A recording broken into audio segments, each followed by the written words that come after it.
नमस्कार. कसे आहात सर्व? मस्त ना? मस्तच राहा. मी शर्मिला पुन्हा एकदा माझ्या नवीन व्हिडिओमध्ये तुमच्या सगळ्यांचं अगदी मनापासून स्वागत करते. तर आज आपण एक नवीन छानशी अशी रेसिपी घेऊन मी तुमच्यासोबत आलेली आहे. तर आपण बघा कोथिंबीरच्या वड्या पाहिलेल्या आहेत, आळूच्या वड्या पाहिलेल्या आहेत, किंवा मग लाटीव वड्या आपण बघतो, किंवा डाळ भिजवून मुगाच्या डाळीच्या, चण्याच्या डाळीच्या, अशा बऱ्याच प्रकारच्या वड्या आपण बनवतो. वडी म्हटलं, वडी भजी हेच सगळ्यांचेच फेवरेट असतात. आमच्या घरामध्ये तर खूप आहे, कारण कढी केली की कढी बरोबर वडी हवी, भजी हवी. तर आज काहीतरी म्हटलं वेगळं असं ट्राय करूया, म्हणून मी आज वेगळी रेसिपी ट्राय केलेली आहे आणि ती तुमच्यासोबत शेअर केलेली आहे. बघा, आपला महाराष्ट्र म्हणजे अगदी खाद्यप्रेमी आहे. त्यांना असे नवीन नवीन जे पदार्थ आहेत ते खाण्यासाठी खूप इंटरेस्ट असतो आणि बनवण्यासाठी पण लेडीजला खूप इंटरेस्ट असतो. तर बघा, मी आज तेच तुमच्यासोबत एक नवीन असा पदार्थ म्हणजे नवीन प्रकारची वडी घेऊन आलेली आहे तुमच्यासाठी. तर त्या वडीचं नाव तर काय असं स्पेशली नाही, पण उडीद पापडाची वडी आपण त्याला बोलू शकतो. तर उडदाच्या पापडामध्ये मी स्टफिंग भरून वडी तयार केलेली आहे. आणि ती कशी तयार केलेली आहे, त्याच्यामध्ये कोणते कोणते पदार्थ म्हणजे वापरलेले आहेत काय, तर ते मी तुमच्यासोबत आता शेअर करणार आहे. तर बघा, तुम्हाला जर आजचा हा व्हिडिओ आवडला किंवा ही मी जी तुम्हाला रेसिपी शेअर करणार आहे ती जर तुम्हाला आवडली तर प्लीज आणि प्लीज माझ्या चॅनेलला लाईक करा आणि व्हिडिओला लाईक करा आणि चॅनेलला सबस्क्राईब करा. बघा, माणूस हा काय स्वतःहून म्हणतात ना, आईच्या पोटातून शिकून आलेला नसतो. तर मी असंच कुठेतरी पाहून वाचून कोणाचं तरी असंच शिकलेली आहे ही वडी. पण मी काय माझ्या स्वतःच्या मनाने नाही ही रेसिपी बनवलेली, पण मी पण अशीच पाहिलेली आहे. तर मग मी आज ट्राय करते, खूप छान लागते. तुम्ही पण ट्राय करा जर तुम्हाला आवडली तर. चला तर मग आता आपण रेसिपीला सुरुवात करूया आणि शेवटपर्यंत व्हिडिओ तुम्ही नक्की पहा. तर बघा ताईंनो, इथे वडीसाठी लागणारं सामान मी घेतलेलं आहे. तर याच्यामध्ये मी हिरवी मिरची, आलं आणि लसूण हा असा आबडधोबड ठेचून घेतला. त्याच्यानंतर 1 वाटी चण्याच्या डाळीचं पीठ घेतलेलं आहे आणि 1 चमचा मी कॉर्नफ्लॉवर घेतलं इकडे. खरं तर तांदळाचं पीठ घ्यायचं, पण माझ्याकडे तांदळाचं पीठ नाही म्हणून मी कॉर्नफ्लॉवर घेतलं. आणि याच्यामध्ये सगळे बेसिक मसाले आहेत, म्हणजे धना पावडर, जिरा पावडर, हळद, गरम मसाला वगैरे सगळं. आणि हे पापड मी घेतलेले आहेत वडी करण्यासाठी. आता माझ्याकडे बघा हे छोटे पापड आहेत, त्याच्यामुळे मी हे छोटे घेतले. पण तुम्ही शक्य असेल तर जो मोठ्या साईजचा पापड असतो तो घ्या, म्हणजे स्टफिंग व्यवस्थित आपल्याला भरता येतं. आणि अशी छानशी हिरवीगार कोथिंबीरसुद्धा मी घेतली. तर या सगळ्या प्रकारचं जे आपल्याला पदार्थ लागणार आहेत वडीच्या स्टफिंगसाठी ते मी सगळे तुमच्याशी शेअर केले. आता एक बाऊल घ्यायचा, बाऊलमध्ये आपल्याला हे स्टफिंग तयार करायचं आहे. तर बघा ताईंनो, रोज रोज आपल्याला जेवणामध्ये तेच पदार्थ खाऊन कंटाळा येतो. त्यामुळे असं काही नवीन, चटपटीत आणि घरच्या सामानामध्ये पटकन बनणारा असा छानसा पदार्थ असेल तर कोणाला नाही आवडणार.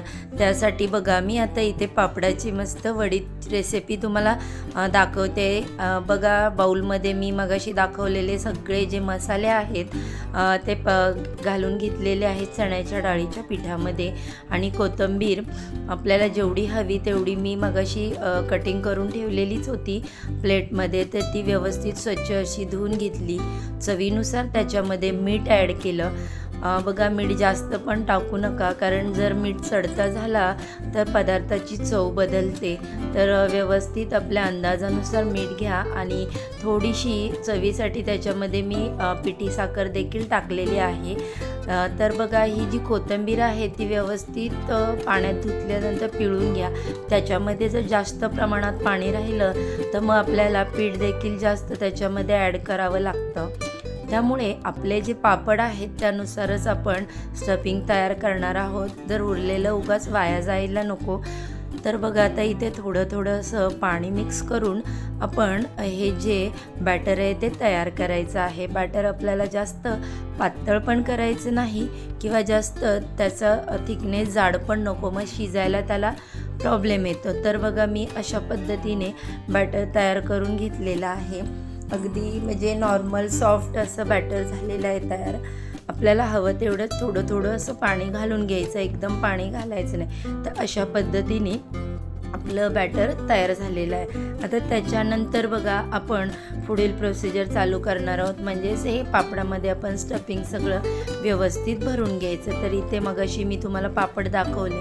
ॲक्च्युली पापड मोठे हवेत, पण आता माझ्याजवळ या साईजचे पापड असल्यामुळे मी तुम्हाला त्याच बरोबर ही वडी तयार करून दाखवते. पण तुम्ही जमल्यास तर तुम्हाला मोठ्या पापडाची साईज तुम्ही घ्या, म्हणजे वडी बनवायला इझी जाईल. त्याच्यानंतर बघा या पापडावर अशी पातळशी हे जे स्टफिंग आहे ते व्यवस्थित लावून घ्यायचं. जास्त जाड पण लावू नका, म्हणजे काय होतं ते शिजायला एकदम इझी पडतं असं पातळ लावल्यानंतर. मग तुम्ही तुमच्या इच्छेनुसार 4 पापड घ्या, 5 घ्या, 6 घ्या, जसे तुम्हाला वडी ज्या पद्धतीने बनवायचे तशा लेअर तुम्ही त्या पापडाच्या तयार करा. म्हणजे बघा आपण आळूची वडी कशी करतो की पानावरती त्याचं स्टफिंग लावून एक पान झालं, दुसरं झालं, तिसरं, मग जास्त पानं लावलं की त्याचे जी वडी आहे तिची साईज मोठी होते आणि ती दिसायला पण छान वाटते ना. तर त्याच प्रकारे आपण पापडाचे पण इथे असंच करणार आहोत. एकावर एक असे पापड ठेवून स्टफिंग लावायचं आणि पापडाची ही वडी आहे तर ती तयार करायची. त्याचे लेअर पण असे छान पडतात. पण एक लक्षात ठेवा, मी मगाशी तुम्हाला सांगितलं हे जे आपण स्टफिंग लावता त्याला ते एकदम असं पातळ लावा, म्हणजे ते आपले पटकन शिजायला प्रॉब्लेम येणार नाही आणि वडी खाताना आपल्याला कच्चापणा जाणवणार. आता इथे वडी आपली तयार झालेली आहे. मी अगोदरच मोदक पात्रामध्ये पाणी गरम करायला ठेवलं होतं. आता त्याच्यामध्ये ती वडी मी ठेवून दिली आणि बघा अशा प्रकारे ती मी स्टीम करून घेतलेली आहे. तुम्ही बघू शकता इकडे वडीचा बघा ह्या पापडाचा कलर देखील चेंज झालेला आहे, म्हणजे आपली वडी पूर्णपणे शिजून तयार झालेली आहे. आता ही अशी शिजल्यानंतर वडी आपल्याला दिसते.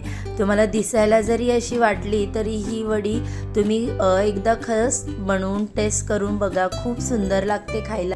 आता ती थंड करून घेतल्यानंतर आपल्याला त्याचे कटिंग करून घ्यायचं. तर तुम्ही कोणत्याही साईजनुसार आणि शेपनुसार ती कट करू शकता. आता माझे पापड छोटे असल्यामुळे मी अशा या पद्धतीमध्ये कटिंग करून घेतले. आपण जर मोठे पापड वापरले तर स्क्वेअरमध्ये आपल्याला ती कटिंग करता येते. तर असे बघा छानसे लेअर त्याचे तयार होतात. जेव्हा आपण एकावरती एक असे पापड ठेवतो, 5-6 पापडांची लेअर तयार होते, त्यावेळेस वडी देखील आपली अशी छान होते आणि पातळ असं स्टफिंग लावल्यामुळे वडी देखील सुंदर शिजलेली आहे.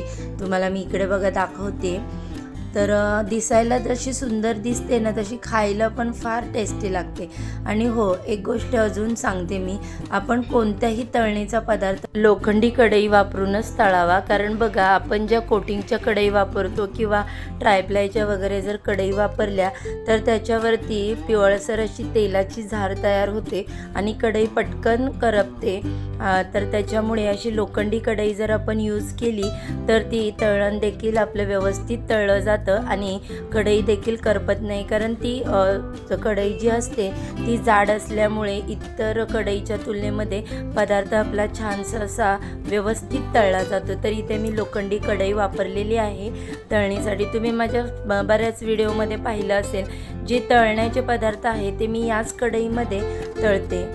अगोदर तेल चांगलं गरम करून घ्यायचं हाय फ्लेमवरती, नंतर फ्लेम गॅसची मीडियममध्ये ठेवायची आणि अशी छान अशी खरपूस ही वडी जी आहे ती मीडियम लोवरती तळून घ्यायची.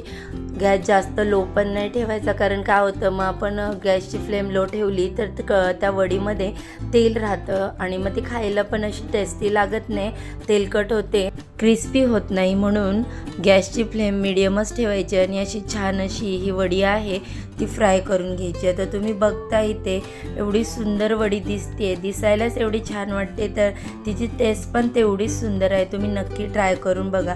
तर आता इथे माझी ही वडी जी आहे ती तळून झालेली आहे. अशी छानसे तिला ब्राउनिश कलर आलेला आहे. आणि ही वडी जी आहे ना ती तुम्ही स्टार्टर म्हणून जरी बनवली खाण्यासाठी तरी एवढी छान लागते ना. ती गरम गरम अशी फ्राय करून घेतली आणि सॉस बरोबर पुदिन्याच्या हिरव्या चटणी बरोबर जर तुम्ही सर्व केली तर अतिशय सुंदर लागते खायला. तुम्ही नक्की ट्राय करून बघा. असं वेगळे छान छान असे पदार्थ जर आपण केले तर जेवणाला देखील छान अशी थोडीशी वेगळीच टेस्ट जाणवते आणि मजा येते जेवणामध्ये पण काही असं वेगळं असेल तर. किंवा मग आपण 5-6 वाजता जेव्हा चहाबरोबर काहीतरी छोटासा नाश्ता करतो तर त्यावेळेस देखील ही वडी तुम्ही नाश्त्यासाठी बनवू शकता. तर अशा प्रकारे माझी इकडे वडी तयार झालेली आहे. तर बघा हा व्हिडिओ तुम्हाला कसा वाटला. व्हिडिओ जर आवडला तर व्हिडिओला लाईक करा, चॅनेलला सबस्क्राईब करा आणि जर माझ्या चॅनेलवरती पहिल्यांदा नवीन आला असाल तर बेल आयकॉन देखील प्रेस करायला विसरू नका, ज्यामुळे मी जेव्हा पण माझ्या चॅनेलवर नवीन व्हिडिओ अपलोड करेल त्याचे नोटिफिकेशन सर्वात आधी तुम्हाला मिळेल आणि तुम्ही एक पण व्हिडिओ मिस करणार नाही. चला तर मग आजच्या व्हिडिओचा इथे सेंड करते. उद्या अशाच छानशा व्हिडिओसोबत नवीन रेसिपीसोबत पुन्हा नव्याने भेटू. सर्वांना श्री स्वामी समर्थ.